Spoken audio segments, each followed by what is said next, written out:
The season finale of Total Bellas.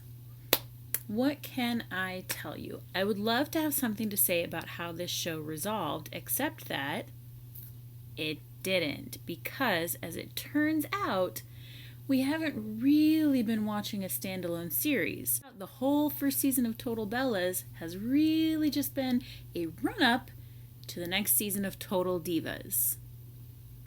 I mean, basically, I just sat here and watched while WWE cut a 6-hour promo on the season premiere of Total Divas.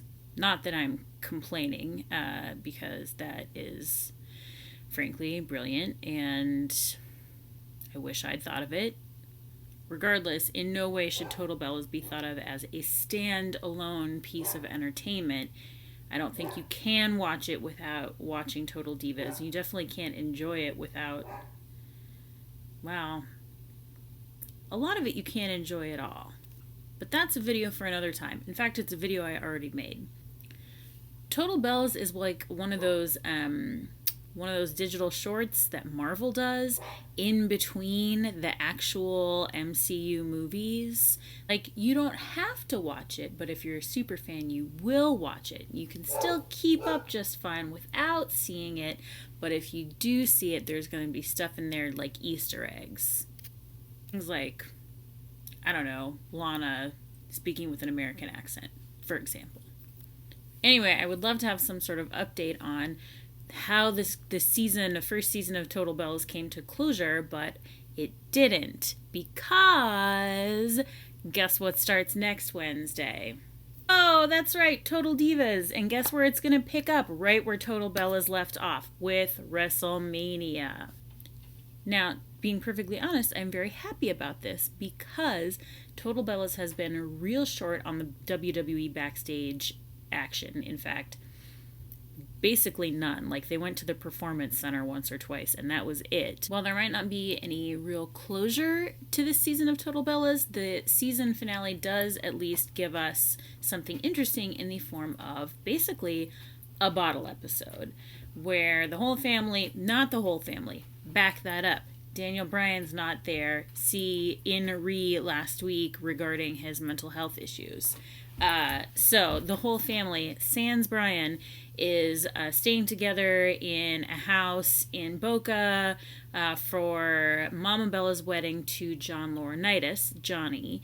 And while that's happening, tensions royal and issues bubble to the surface. Anyway, ends with Nikki and Brie having like a very intense fight that's basically like, you're not my sister anymore grade kind of drama, and they're not going to confide in each other anymore, and Nikki thinks that Brie, their marriage is all about Bryan, and Brie never gets to do what she wants to do, and Bryan's misled her, and Brie thinks that John's been unfair to Nikki about, you know, not having kids, and there's just a lot of swearing, and it's intense.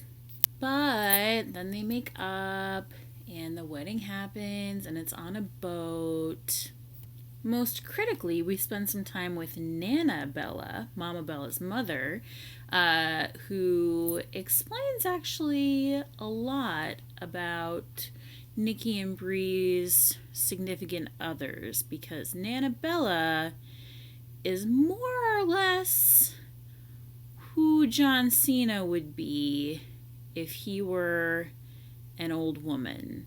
Like, if Nana Bella recorded a rap single called Hustle, Loyalty, Respect, that would make sense. I would not question that. Anyway, now that we've cracked the raison d'etre for Total Bellas, that it really just, it's not supposed to stand on its own. It really just serves to tease the next season of Total Divas. It makes a lot more sense. Now that I understand what Total Bellas is, really just a really long promo. Like a 6-hour promo. Like, I just watched 6 hours of basically like people having beef backstage in order to set up a pay-per-view match. But you know what? It doesn't matter, because it could have been 12 hours or 22 hours. I would have watched it anyway.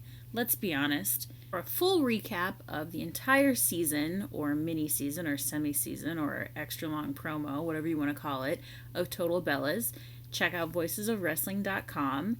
And I guess you can consider this a 6-part teaser for my Total Divas recaps, which will be coming back at Voices of Wrestling starting next week.